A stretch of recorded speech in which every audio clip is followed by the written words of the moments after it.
সেই দুর্নীতি রোধ কি আদৌ সম্ভব বা কতটা সম্ভব?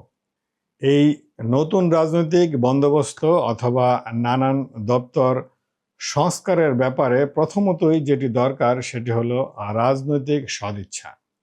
কারণ দেশ পরিচালনা করবে ভবিষ্যতে যে কোনো নির্বাচিত রাজনৈতিক দল।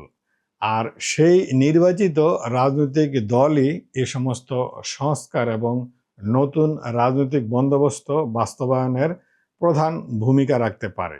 এই রাজনৈতিক দলগুলো অর্থাৎ যারা আগামী ইলেকশনে নির্বাচিত হয়ে সংসদে যাবে, তাদের সদিচ্ছার যদি কোনো কমতি থাকে অথবা তাদের সদিচ্ছা যদি না থাকে নতুন বাংলাদেশ গড়ার, নতুন রাজনৈতিক বন্দোবস্ত করার এবং নতুন করে অনিয়ম দূর করার যে সংস্কার করার প্রয়োজন, সেগুলোর যদি প্রয়োজন বোধ না করে তাহলে আদৌ কি সংস্কার হবে?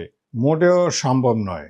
আপনারা লক্ষ্য করেছেন বর্তমান অন্তর্বর্তীকালীন সরকারের যে সংস্কার কমিটির প্রধান এবং ঐক্যমত্য কমিটির যে প্রধান রয়েছে, সেখানে নানান রাজনৈতিক দলগুলো সেখানে যাচ্ছে, আলাপ আলোচনা হচ্ছে, নানান সংস্কারে নানান রকম মত দিচ্ছে। কেউ সব ব্যাপারে একমত হচ্ছে, আবার কেউ সব ব্যাপারে একমত হতে পারছে না।